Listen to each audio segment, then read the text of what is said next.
Alhamdulillah, salatu wassalamu ala Rasulillah wa ala alihi wa sahbihi wa mawala. Rabbi sallallahu alaihi wa sallam amri wa hlul 'uqdatam min lisani yafqahu qawli, amma ba'du.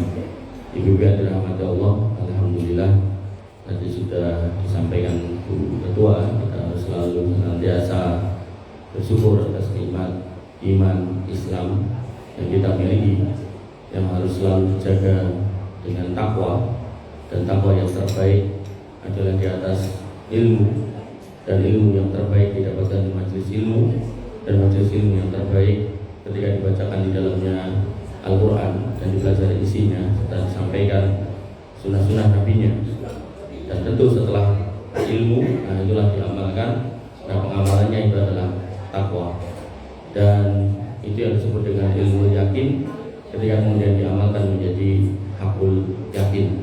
Nah orang-orang yang sudah di atas keyakinan inilah hakikatnya adalah orang-orang yang beriman, yang mana di atas keimanan itulah kita kemudian akan menghadap Allah Subhanahu wa Ta'ala. Ibu yang dirahmati Allah Subhanahu wa Ta'ala, kalau dari pesan yang dipesankan ke saya, itu temanya adalah amalan di bulan Muharram. Maka tadi ayatnya pun juga sudah dibacakan. Pada Quran surat At-Taubah ayat 36, Inna iddatas syuhuri indallahi isna asyara sahrun fi kitabillahi yawma khalaqas samawati wal arda minha arba'atun hurum. Sesungguhnya Allah setelah menciptakan langit dan bumi, Allah ciptakan ada 12 bulan. Jadi 12 bulan itu sudah ketetapan Allah, bukan konsensus dari manusia. Dan dari 12 itu Allah tetapkan 4 bulan haram. Jadi kalau kita urutkan yang Muharram, Safar, Rabiul Awal, Rabiul Tsani, Jumadil Ula, Jumadil Akhirah, Rajab, Sa'ban, Ramadan, Syawal lagi, kemudian Dzulqa'dah, Dzulhijjah. Kita ada di Dzulhijjah, di akhir dari bulan Hijriyah, yang kalau orang Jawa nyebutnya bulan haji. Nah nanti Muharram itu disebut bulan besar tadi, kemudian Muharram disebut bulan Suro. Dan itu dipertegas oleh sabda Nabi SAW, Inna zamana qad istadara kaihayatihi yawma khalaqas samawati wal ardh. Sesungguhnya waktu itu berputar, dan berputar kembali seperti ketika Allah menciptakan langit dan bumi. Jadi dulu pernah digeser sama orang-orang kafir Quraisy, dan pergeseran itu sudah dikembalikan oleh Nabi SAW. Nah ketika digeser tadi disebutkan ayatnya bisa menyebabkan kekafiran. Kenapa? Karena yang harusnya wajib jadi gak wajib. Misal kalau digeser Ramadan, harusnya di Ramadan kan wajib puasa, kok terus bergeser Syawal disebut Ramadan. Nah, maka di saat Syawal malah mewajibkan puasa wajib, di saat bulan yang wajib malah gak puasa. Nah, itu makanya berpotensi menjadi kekafiran. Nah maka kalau dalam konteks bulan Hijriah, panjenengan akan mendapatkan kalau di Indonesia itu sebagian orang memulai puasa dan mengakhiri puasa, atau memulai Idul Fitri kadang di CI. Nah ketika kemudian mendahului, maka kaidahnya agar kemudian jangan sampai meleset dosa, maka dalam Hijriah itu maksimal kalau enggak 29 ya 30. Sehingga kalaupun harus berbeda dengan apa yang ditetapkan oleh negara, maka selisihnya ya cuma 1. Kalau ada selisih 3, 4, 5 itu jelas salah, dan salahnya salah banget gitu. Makanya kemudian Nabi SAW mengatakan as-sanatu isna asyara syahron minha arba'atu hurum. Dan dalam 1 tahun itu ada 12 bulan, dan 4-nya itu bulan haram. Bulan haram di sini dikatakan bulan haram karena 2 hal. Gak boleh berperang. Walaupun hari ini ya banyak dilanggar. Hari ini perang itu gak ada jadwalnya, pokoknya wayang-wayang. Ya, kalau dulu itu bulan haram gak perang. Kemudian kalau malam itu juga perang. Jadi kalau sore istirahat, nanti dilanjut besok. Tapi sekarang enggak, perangnya bisa malam, bisa tengah malam, dan bisa sepanjang tahun enggak berhenti-berhenti. Kemudian salah satu mutawaliyah, 3-nya berurutan, Dzulqa'dah, Dzulhijjah, dan Muharram. Kemudian wa Rajab alladzi baina Jumadil wa Sa'ban, dan kemudian yang satunya itu mencari, yaitu namanya Rajab. Dibimbing dirahmati Allah Subhanahu wa Ta'ala. Dan Muharram itu disebut oleh Nabi SAW sebagai bulannya Allah, Syahrullah. Nabi SAW bersabda, "Afdhalus siyam ba'da Ramadan Syahrullah al-Muharram." Puasa yang paling utama setelah Ramadan adalah puasa di bulan Allah yang namanya Muharram. Ini dalam konteks satu bulan. Tapi bukan berarti terus puasa full satu bulan. Karena puasa yang paling banyak dilakukan oleh Nabi setelah Ramadan itu adalah puasa di bulan Sya'ban. Sehingga puasa sunnah yang dimaksud di sini adalah ini Bu, Senin Kamis, Ayyamul Bid, atau puasa Daud.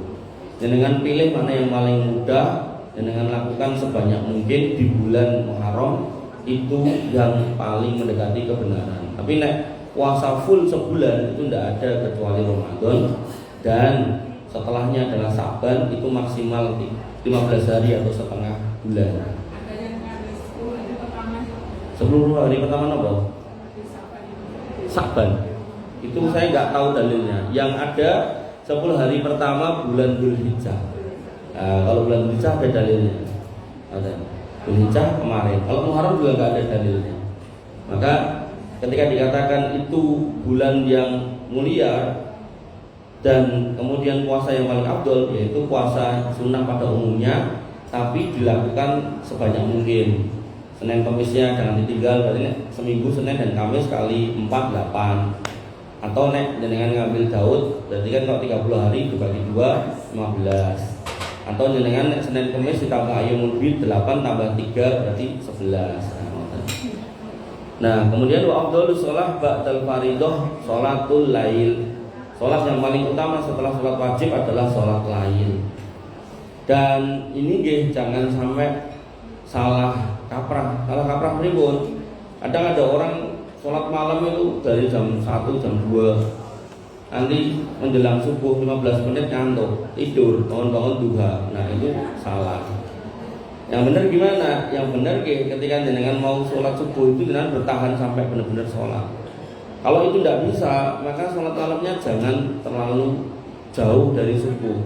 Didekatkan dengan bangun misal setengah jam atau 1 jam sebelum sholat subuh, dan pokoknya jangan tergiur untuk tidur gitu. Kemudian mungkin ada yang bertanya, loh bukankah Nabi itu setelah sholat malam sunnahnya beliau tidur? Iya, tidurnya Nabi itu matanya merem tapi hatinya ndak, sambil dikir. Jadi kalau ada subuh genah bangun lah kita gitu kan, matanya merem, semua merem gitu kan. Akhirnya ada subuh kadang ya nggak bangun gitu. Makanya yang paling baik itu ketika jenengan bisa bangun setengah jam sebelum adzan subuh, jenengan sholat 2 rakaat. Terus habis itu tambah witir 1, belum ada, tambah lagi 2, tambah lagi 2. Kalau nanti ketemunya cuma 6+1 atau 6+3 ya nggak apa-apa. Jadi tidak harus 11, tidak harus 23, tidak harus 21. Ibu yang dirahmati Allah Subhanahu Wa Taala, yang intinya wajib tadi udah disinggung Bu Ketua ya, itu lebih utama daripada yang sunnah. Makanya jadi kiai setri itu paling penak. Ini kalau bahasa Jawa paham kan ini? Jawa kabeh, terusnya Buita Sunda. Tapi bisa. Jadi orang perempuan itu sebenarnya dalam Islam itu paling penak. Kenapa? Nabi mengatakan apa? Bahwasanya idza sholat khamsaha, kalau kalian itu sholat 5 waktu. Nabi nggak ngomongkan sholat sunnah, tahajud dan seterusnya, 5 waktu. Kemudian wasomat sahroha, dan puasa di bulan Ramadan, tidak ngomongkan puasa sunnah. Kemudian wa atoat zaujaha, dan derek manut dengan suaminya. Kemudian wa hafidhat farjaha, dan menjaga kehormatannya. Artinya ya hanya kepada pasangan saja. Maka kata Nabi dengan 4 parameter ini, wakilalah akan dikatakan kepada perempuan-perempuan itu, udkhulil jannata min ayyi abwabin siti. Pintu surga ada 8 miliar sendiri.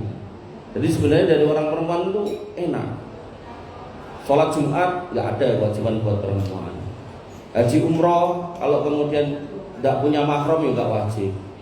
Kemudian jihad nggak ada kewajiban buat perempuan.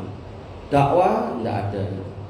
Artinya kewajiban dakwahnya perempuan ya kepada keluarganya. Kalau kemudian seorang perempuan punten nggih harus tampil di hadapan khalayak megang mic ngeten iki enggak ada. Zaman dulu ya enggak ada sahabat perempuan ceramah di hadapan sahabat laki-laki, enggak ada. Makanya yang harus kita pahami tadi itu, ketika jenengan bisa memenuhi 4 hal ini, ya maka pintu surga 8 lu kan milih sendiri. Pintu sholat ada, pintu sedekah ada, pintu jihad ada, pintu puasa ada, pintu sabar ada, pintu ridho ada, pintu menahan amarah ada. Satu nih saya lupa. 8 itu pilih sendiri jenengan. Makanya ibu yang dirahmati oleh Allah Subhanahu wa taala, tapi kadang ada perempuan yang kadang salah lagi. Maka pentingnya majelis ilmu. Oh, wong itu sholat yang utama di rumah, betul nggak salah. Tapi anak sholat duhur pas asar, itu salah. Orang yang sholat usik toh, lagi meh check out lo bingung milih. Check out Shopee ini dulu.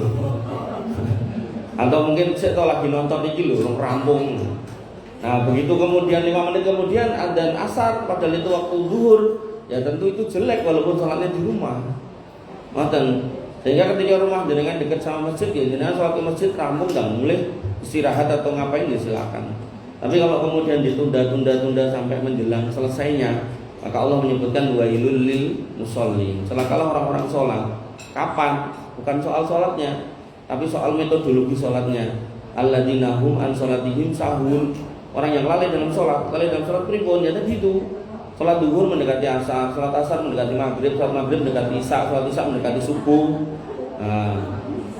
Nonton niku. Makanya ibu yang dirahmati oleh Allah Subhanahu wa taala, ketika panjenengan mau mengejar keutamaan sholat di rumah, silakan. Apalagi sholat subuh mendekati duha. Itu enggak boleh. Nah, karena itu disebut sebagai sahrullah oleh Nabi, maka sesuatu yang dikaitkan dengan Allah itu berarti mulia. Contoh nama Baitullah, rumah Allah, itu masjid, ya, itu berarti barang mulia. Nanti dalam kisah Nabi Sulaiman ada Naqatullah, untanya Allah, unta yang suruh jaga sama warganya, jangan diapa-apain, yang mau makan apa aja biarin. Nah, tapi sama warganya malah dibeleh gitu ya. Nah, ini yang dirahmati oleh Allah Subhanahu wa taala. Maka ketika sesuatu itu mulia, maka keharamannya yaitu yang pertama dilarang untuk berperang. Tadi sudah saya singgung. Allah berfirman pada Quran surat At-Taubah ayat 5-nya, fa idzan salahal ashhurul hurum faqtulul musyrikina haitsu wajadtumuhum. Apabila sudah habis bulan-bulan haram, maka perangilah orang-orang musyrik dimanapun kamu jumpai. Ini ayat perang ya. Nanti ada orang yang pakai ayat ini di negeri yang enggak ada peperangan. Nah, ini juga keliru, kurang tepat. Nah, kemudian termasuk adalah ketika bulan haram, ya, seorang muslim tidak boleh bermaksiat. Tadi sudah dibacakan ayatnya. Di akhir ayat dikatakan pada Quran surat At-Taubah ayat 36, "Fala tadlimu fihinna anfusakum." Jangan kamu dolimi dirimu di bulan-bulan haram itu. Nah, nanti ada ulama yang kemudian berpendapat seperti Qatadah rahimahullah, dia berkata, "Innad dulma fil ashuril hurum a'damu khati'atan wa wizran minad dulmi fi masiwaha." Dosa di bulan haram itu kadarnya lebih berat, lebih besar daripada di bulan biasa.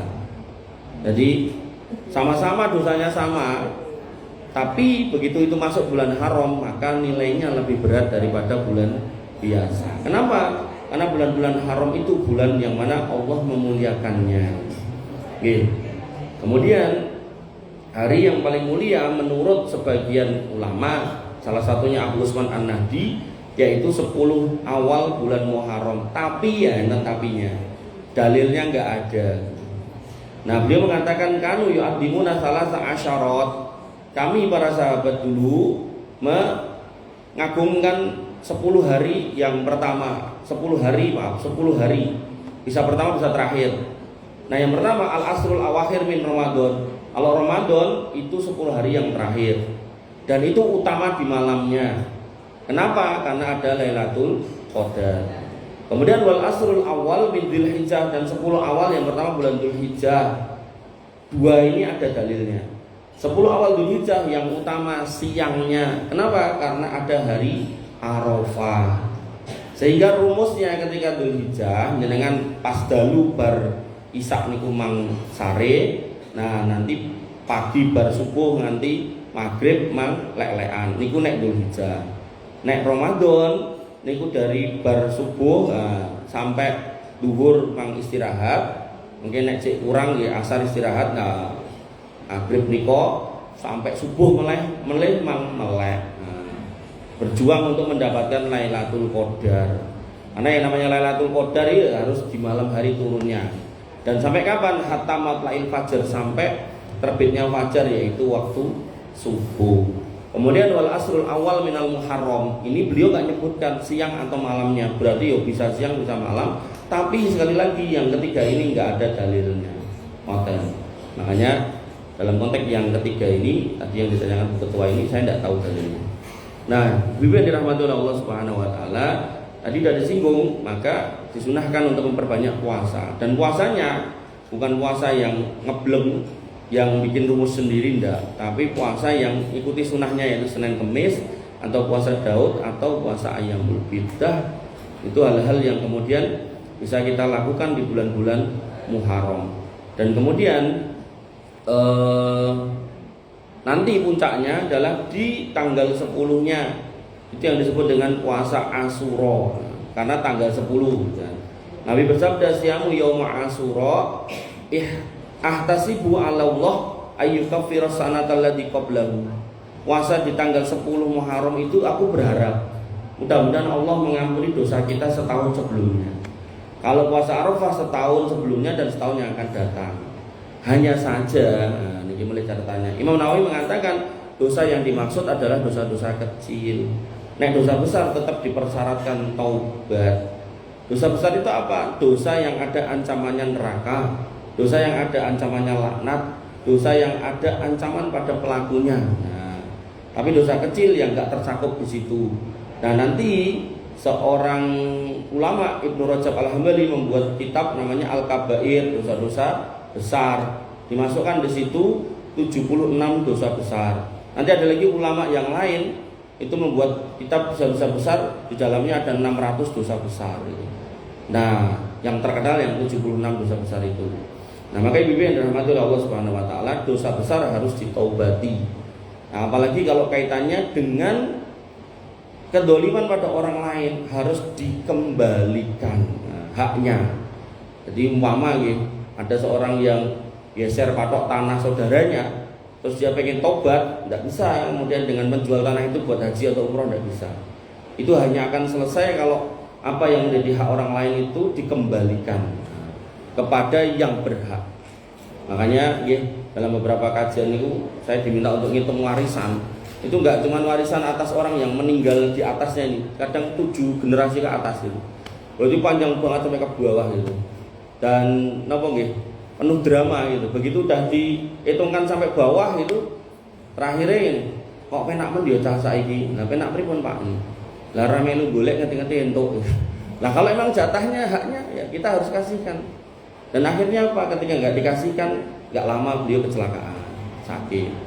Makanya nanti dalam Islam itu dosa itu akan dipertanggungjawabkan di akhirat, tapi ada yang diberikan balasannya dulu di dunia, tapi di akhirat juga diterima, yaitu satu terkait bakti sama orang tua, yang kedua terkait dengan warisan. Makanya Bibi yang dirahmati oleh Allah Subhanahu wa taala, jadi kalau misal kita pernah tidak sholat atau kita pernah melakukan hal-hal yang mungkin makan atau minum barang haram gitu kan, tapi kita sudah tobat, mungkin Allah akan menghapus dosa itu dengan kita dikasih sakit supaya kemudian itu gugur dosanya.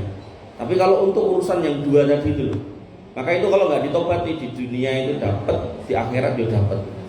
Makanya ketika ada orang yang kemudian mendapatkan musibah karena melakukan dua hal tadi, sebaiknya seyogianya harusnya segera bertobat. Karena pertobatan itu yang menjadi syarat agar terputus nanti di akhirat nggak perlu bertanggung jawab berikutnya. Ibu yang dirahmati oleh Allah Subhanahu wa taala. Kemudian yang perlu kita pahami juga bahwasanya Nabi juga mensunahkan puasa di tanggal 9-nya. Nabi pernah berpuasa di tanggal 10. Lalu ada yang mengingatkan, ya Rasulullah, wahai Rasulullah, innahu yaumun tu'addimuhul yahud wan nasara. Orang-orang Yahudi dan Nasrani mengagungkan juga tanggal 10 Muharram ini. yang dulu. Nah yang sekarang mungkin enggak, yang dulu.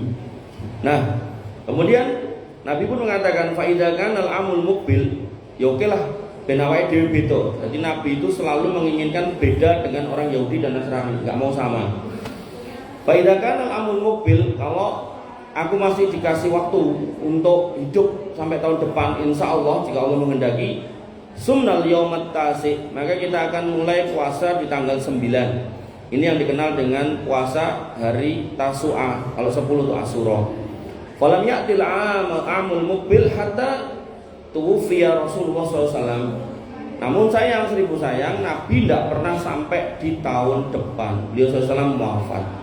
Sehingga ibu yang dirahmati oleh Allah Subhanahu Wa Taala, ini menjadi sunnah dalam ilmu hadis, disebut sunnah takririyah. Ketika Nabi sudah menetapkan walaupun belum sempat menjalankan, apalagi mengucapkan, maka ini bisa dijalankan. Jadi jangan kalau mau puasa sunnah di bulan Muharram niku Senin Kemis, kemudian Ayyamul Bid, kemudian puasa Daud, kemudian spesial atau khususnya adalah tanggal 9 Muharram dan tanggal 10 Muharram.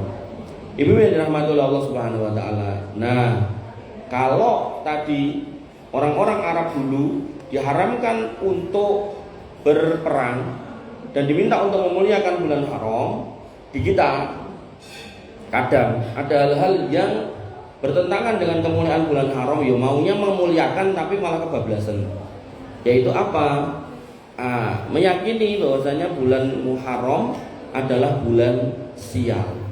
Nah itu Allah sebutkan di dalam Quran surat Al-Kahfi ayat 103 sampai 104. Qul hal nunabbiukum bil ahsarina a'mala alladzina dhalla sa'yuhum fil hayatid dunya wa hum yahsanuna annahum yusinuna sun'ah.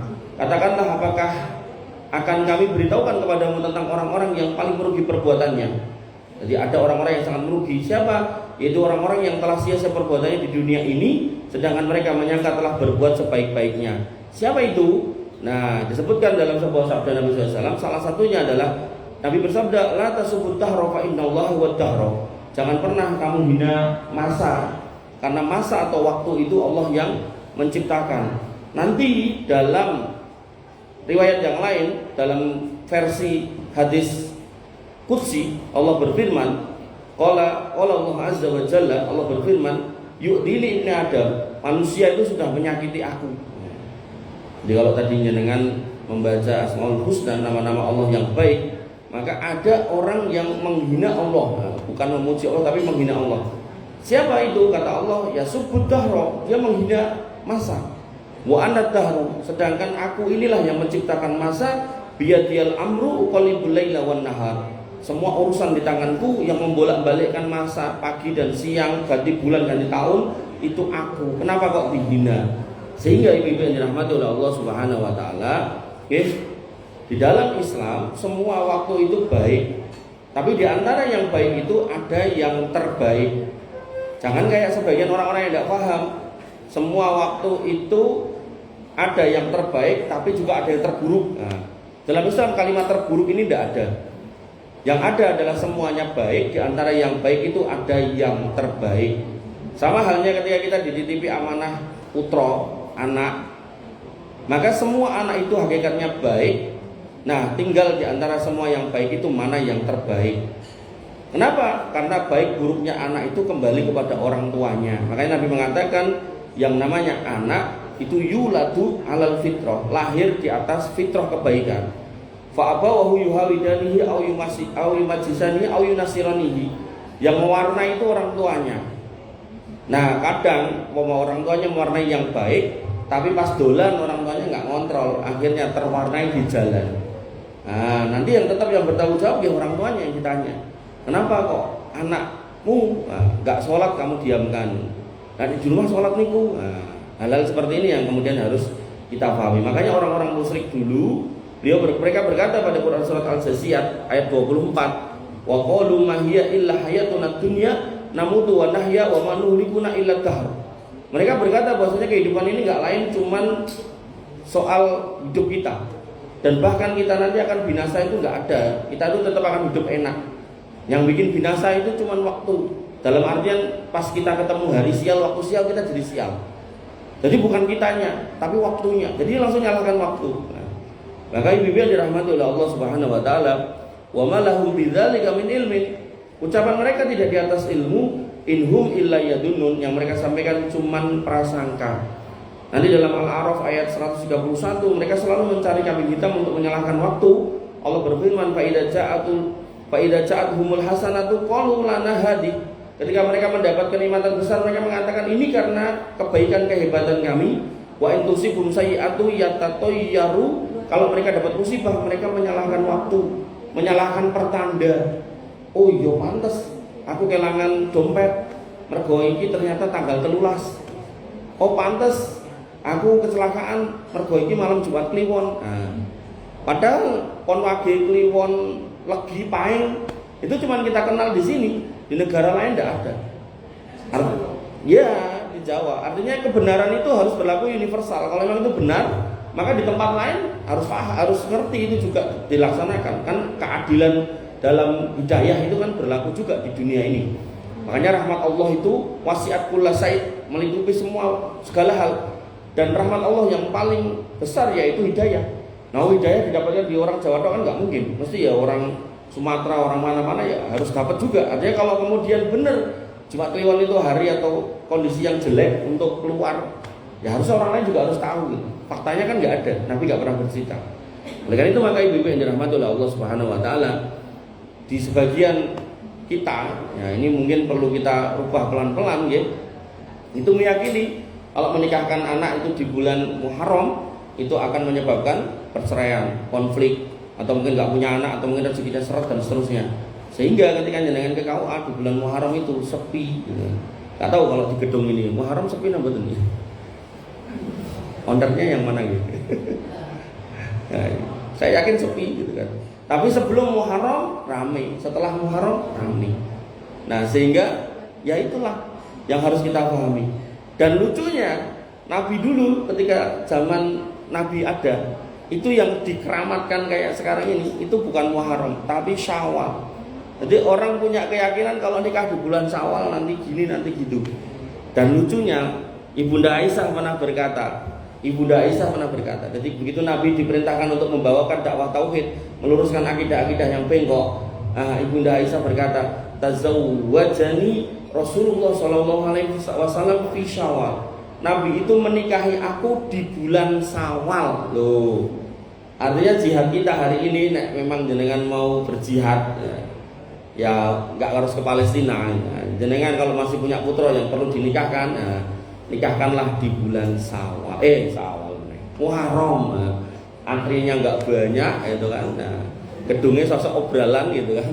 Nah, kemudian wabana bi fi Syawal, dan beliau mengumpuli aku di bulan Syawal juga. Jadi ada dua tahapan dalam konteks Ibunda Aisyah ya, dinikahi dan dikumpuli bareng itu bareng. Nah, kenapa kok berbeda? Karena dinikahi di umur 6 tahun, dibarengi umur 9 tahun. Niku nek disampaikan tanpa dijelaskan, apalagi sing menjelaskan wong radong gitu kan. Itu nanti persepsi yang dengar mungkin berarti pedofil. Ya kalau konteksnya orang Indonesia. Tapi kalau jenengan lihat itu Papua, nggak usah jauh-jauh Papua.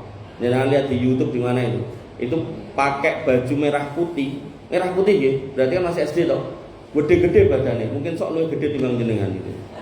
Karena kondisi sosial culture yang keras itu akan memudahkan pertumbuhan fisik. Nah, maka dalam konteks orang Arab dulu hampir mirip kayak orang Papua. Jadi ada masalah sidik perang. Mungkin salah ngomong sidik perang, kesenggol sidik perang. Nah itu menyebabkan pertumbuhan yang sangat cepat. Makanya zaman dulu anak umur 14 tahun itu sudah mendatangi Nabi, ya Rasul, saya mau ikut jihad. Badannya udah gede. Nah karena badannya udah gede, Nabi pun bertanya, 14 tahun rata-rata masih punya orang tua. Ada bapakmu atau ibumu enggak? Ada. Urusi ibumu, itu lebih utama buat kamu. Karena masih dianggap kecil dari sisi usia, tapi badan udah gede. Nah nanti dalam riwayat yang lain katakan, tanya bapakmu ibumu, nek boleh, ayo, nek ora, kamu di rumah aja. Ini menunjukkan ada perbedaan. Makanya di beberapa negara kayak Amerika zaman dulu itu batasan nikah wanita itu 13 tahun gitu. Nanti di Afrika itu 12 atau 11 tahun gitu. Jadi demografi itu punya apa namanya, pengaruh pada fisik. Makanya dalam hal ya, kita membaca sirah, maka juga harus menerapkan ilmu-ilmu tertentu yang kemudian tidak bisa kita pukul rata. Nah di kita 16 tahun perempuan dianggap cakap hukum, laki-laki 18 tahun, terus begitu itu di bawahnya bahkan sepertiganya kita katakan itu pedofil, maka tidak boleh seperti itu. Ibu yang dirahmati oleh Allah Subhanahu Wa Taala. Dan Ibunda Aisyah membanggakan itu kepada para sahabat dengan mengatakan fa'ayyun nisa'in Rasulillah SAW karena afdo indahu minni. Mana istri Nabi yang dinikahi di bulan Syawal selain aku? Tidak ada. Jadi itu dibanggakan. Makanya ketika jenengan mau berjihad, nah, nikahkanlah itu putri jenengan, ponakan jenengan di bulan Muharram. Qalat, kata beliau, wa kanat Aisyata tastahibbu an tudhila nisa'aha fi Syawal. Dan kemudian beliau sangat senang jika suami beliau itu dapat giliran untuk mendatangi beliau di bulan Syawal. Nah, artinya bulan Syawal itu benar-benar dijadikan bulan yang baik buat beliau.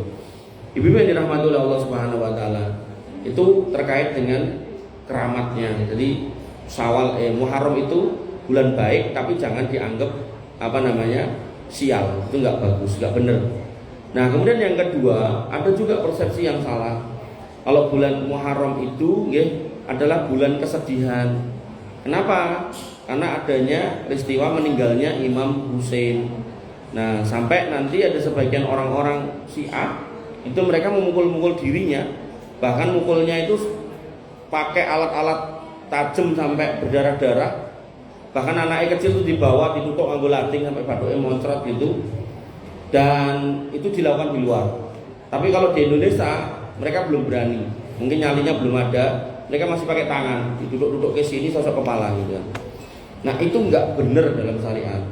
Kenapa? Nah ini menarik. Karena Imam Husain itu punya bapak namanya, sinten Bu? Bapaknya Husain. Bu. Sinten bapaknya Husain? Bapaknya Husain namanya Ali bin Abi Thalib. Ali bin Abi Thalib sinten Bu? Pamannya sinten? Buatan ponakannya Nabi. Kalau pamannya Abu Thalibnya. Ponakannya Nabi yang dinikahkan dengan putrinya Nabi namanya Fatimah. Punya anak dari Fatimah, Hasan dan Husain. Nah, dalam sejarah dicatat ketika Khalifah Utsman dibunuh, maka sebagian kaum muslimin meminta agar ditegakkan hukum pidana kisos bunuh untuk pelakunya. Nah, Ali bin Abi Thalib merasa dari sisi politik, nah itu dilakukan akan membuat kegoncangan. Akhirnya belum mengeksekusi pelakunya, baru mencari skema terbaik biar nggak bikin goncang. Nah, keluarlah 6.000 sampai 8.000 kaum muslimin, memisahkan diri dari pemerintahan kaum muslimin, berada di satu lembah dan mereka berdiam di sana, tidak mengakui pemerintahan Ali bin Abi Thalib. Itu yang kemudian dikenal dengan nama Khawarij. Nah mereka bahkan memberontak.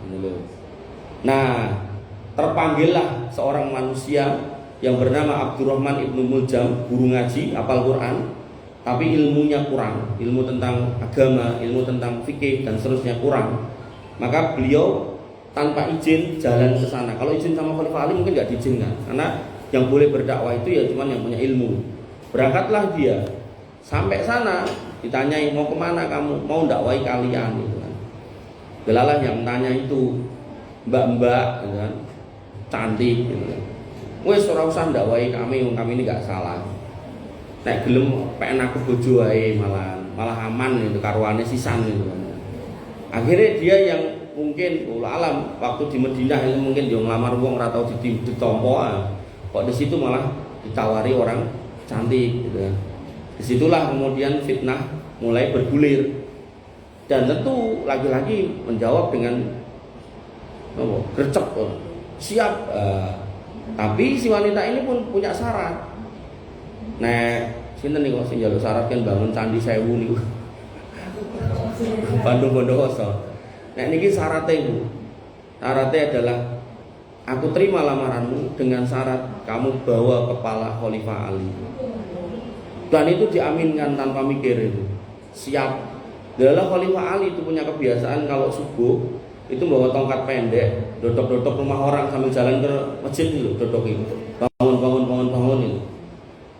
Nah, kebiasaan itu terbaca sama Abdurrahman ibnu Muljam, ditunggu di gang gelap. Karena zaman dulu itu antara Isya sampai subuh itu gelap, nggak ada lampu. Nah, saat ini banyak lampu gitu.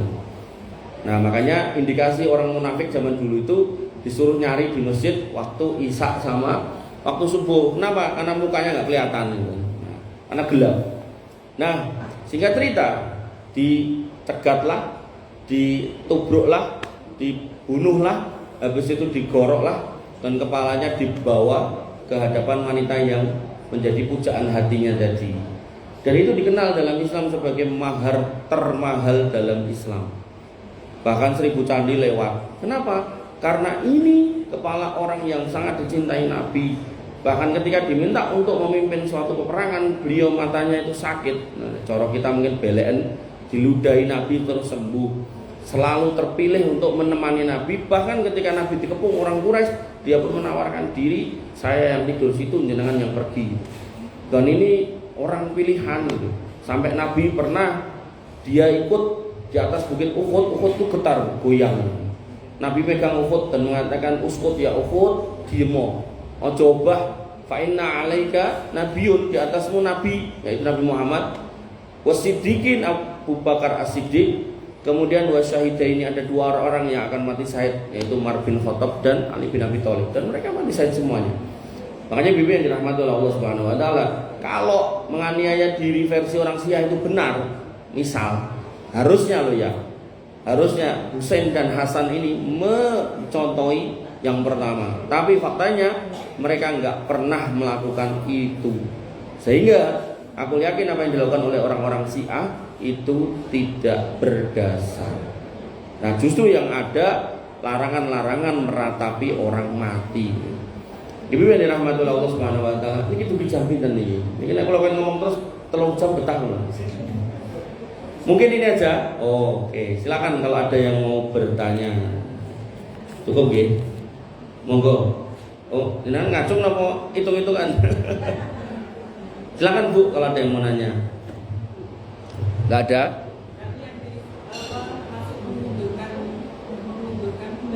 Ya. Jadi orang musyrik itu ngotak-atik. Nah, orang-orang musyrik dulu tuh ngotak-atik, diundurkan. Makanya dikatakan kekafiran karena nanti kalau Ramadan diundurkan, berarti ketemunya belum wajib puasa, mereka masuk di Ramadan, nanti pas larangan untuk makan karena masuk puasa mereka malah tidak melakukan itu. Makanya zaman Nabi datang itu sudah dirapikan lagi. Dan itu menjadi rahmat Allah tentunya buat kita manusia. Makanya catatan saya tadi, ketika jenengan lihat TV kok ada orang yang beda Idul Fitri, Idul Adhanya dengan pemerintah lebih dari 1 hari, itu salah. Kenapa? Karena yang namanya Hijriah itu 29 sama 30. Jadi kalaupun mau berbeda dengan pemerintah maksimal 1 hari. Tidak boleh 2, nggak boleh apalagi sampai 4. Para lagi yang di Jogja niku nek ditekoi jenengan kok iso sholat tanggal semene piye Mbah Benu namanya, Mbah Ibnu siapa saya nggak tahu. Kata dia, wong aku telepon Gusti Allah gitu kan. Nah itu yang kayak gitu-gitu jelas itu aliran sesat. Nah, yang mesake lagi itu ada di kampung dan diikuti warga kampung dalam jumlah yang banyak. Makanya pentingnya majelis ilmu seperti itu. Dan di Solo tuh ada yang kayak gitu juga. Cuman dia belum punya umat. Nah, jadi saya pernah ngisi satu acara di Indah Palace meriku untuk memotivasi anak-anak persamaan, sekolah persamaan gitu kan. Nah itu mungkin mbahnya itu ngeliat penampilan saya kayak gini tuh, terus deketi saya. Terus dia bilang ke saya, Mas, aku ki duwe donga khusus. Nek donga itu tak waca, engko Gusti Allah goleki aku. Nah, terus saya penasaran, Bu, saya diajari Mbah gitu. Kata Mbah itu, aku nggak mau ngajari kamu. Nanti nek aku ngajari kamu, nanti Allah bingung nyari kamu apa aku gitu katanya. Makanya yang seperti itu nggih harus hati-hati, karena sekarang tuh banyak orang itu nggak ada ilmunya tapi pengen didengar suaranya.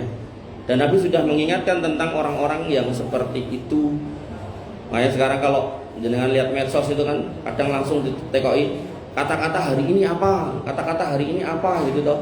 Nah, maka Nabi mengatakan fa inna asdaqal hadisi kitabullah, kata-kata yang paling benar ya Al-Qur'an, wa khairul huda huda Muhammad, dan yang paling baik ya cuman perkataan Muhammad setelahnya. Makanya Nabi menjamin kalau kita kembali kepada Quran dan hadis, maka jenengan lan tadillu abadan, tidak akan keliru selamanya.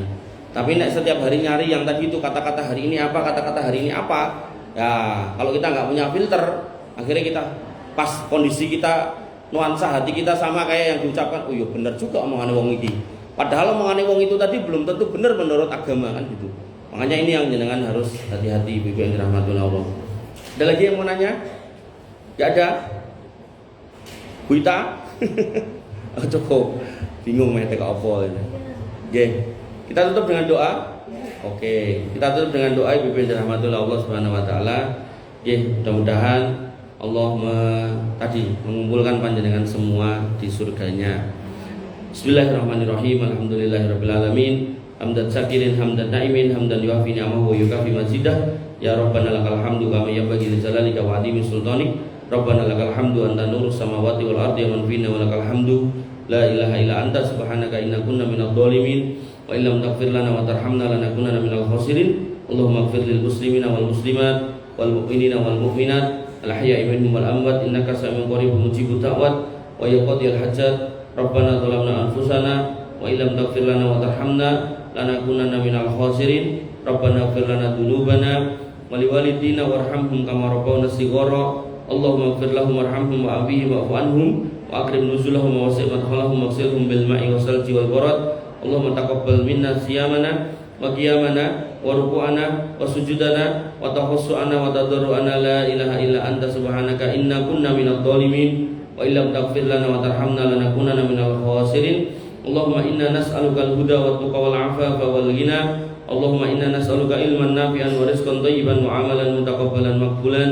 Ya arhamar rahimin, irhamna faghfir lana ma qaddamna wa ma akharna wa ma a'lanna wa ma asrarna wa ma anta a'lamu bihi minna. La ilaha illa anta subhanaka inna kunna minadh dhalimin wa illam taghfir lana wa tarhamna lanakunanna minal khasirin. Rabbana hab lana min azwajina wa dhurriyyatina qurrata a'yun waj'alna lil muttaqina imama waj'alna lil muttaqina imama. Allahumma ja'alna muqiminas shalah min dhurriyyatina rabbana wa taqabbal du'a. Allahumma ja'al hadzal baladan aminan mutma'innan warzuq ahlahu minas samarati waj'alna wa banina an na'budal asnam. Allahumma aminna fi awtanina wa aslih a'immatana wa ulata umurina. Allahumma aslih auladana wa aslih azwajana wa aslih asdiqana wa asatidana wa ikhwanana wa akhwatana ya arhamar rahimin irhamna. La ilaha illa anta subhanaka inna kunna minadh dhalimin wa illam taghfir lana wa tarhamna lanakunanna minal khasirin. Rabbana hab lana minas solihin, Rabbana hab lana minas solihin, Rabbana hab lana minas solihin wasma'na fi zumratil muwahhidin wa adkhilna jannatika jannatin na'im ya arhamar rahimin ya dzal jalali wal ikram. Allahumma ansuril ikhwanana al-mustad'afina fi Filistin. Allahumma ansurhum wa tsabbit aqdamahum waj'alna ma'ahum minhum ya arhamar rahimin. Allahumma asfi jarhahum wasfi mardahum wa taqabbal suhadahum ya arhamar rahimin. Allahumma 'alaika bil yahud, Allahumma 'alaika bil yahud, Allahumma 'alaika bil yahud fa innahum qaumud dhalimun, fa innahum qaumul 'adun, fa innahum qaumul mufsidun. La ilaha illa anta subhanaka inna kunna minadh dhalimin wa illam taghfir lana wa tarhamna lanakunanna minal khasirin. Allahumma inna nas'alukal jannah wa na'udzubika min sakhatika wan nar. Allahumma inna nas'aluka ridhaka wal jannah wa na'udzubika min sakhatika wan nar. Ya hayyu ya qayyum bi rahmatika nastaghis aslih lana sa'nana kullahu wa la takilna ila anfusina tarfata 'ain. Allahumma kfina bihalalika an haramik wa aghnina bi fadlika amman siwak ya ghaniyyu ya hamid. Wa ya muqallibal qulub tsabbit qulubana 'ala dinik wa ya musarrifal qulub sarrif qulubana ila ta'atik. La ilaha illa anta subhanaka inna kunna minadh dhalimin wa illam taghfir lana wa tarhamna lanakunanna minal khasirin. Allahumma aksir amwalana wa aksir auladana wa barik lana fi ma a'taitana ya arhamar rahimin. wa ya muqallibal qulub tsabbit qulubana 'ala dinik, wa ya musarrifal qulub sarrif qulubana ila ta'atik. Allahumma hdina siratal mustaqim siratal ladzina an'amta 'alaihim ghairil maghdubi 'alaihim waladdallin. Amin. Allahumma arinal haqqa haqqan warzuqna ittiba'ah wa arinal batila batila warzuqna ijtinabah. Allahumma inna nas'alukal huda wat tuqa wal 'afafa wal ghina. Allahumma inna na'udzubika min fitnatil mahya wal mamat wa na'udzubika min fitnatil qabri wa adabil qabr wa na'udzubika min fitnatil masiihid dajjal wa na'udzubika min adabi jahannam. Allahumma inna na'udzubika minar riya' wa na'udzubika minas sum'ah wa na'udzubika minal kadhib wasyirki wad-dhulmi wa na'udzubika min su'il akhlaq wa na'udzubika min su'il khatimah wa nas'aluka husnal khatimah wa nas'aluka husnal khatimah. Allahumma rzuqna husnal khatimah. Allahumma inna na'udzubika minar riba wa na'udzubika minaz zina wa na'udzubika minad dain wa ghalabatid dain wa qahrir rijal. Allahumma inna nas'alukal huda wat tuqa wal 'afafa wal ghina. Rabbana atina min ladunka rahmah wa hayyi' lana min amrina rasada. Rabbana atina ma wa'adtana 'ala rusulika wa la tukhzina yaumal qiyamah innaka antas sami'ud du'a innaka la tukhliful mi'ad. Rabbana atina fid dunya hasanah wa fil akhirati hasanah wa qina adzabannar wa qina adzabannar wa qina adzabannar. Wa akhiru da'wana alhamdulillahi rabbil alamin wa sallallahu ala nabiyyina Muhammadin wa ala alihi wa sahbihi wasallam ajma'in. Akhirul kalam. Assalamualaikum warahmatullahi wabarakatuh.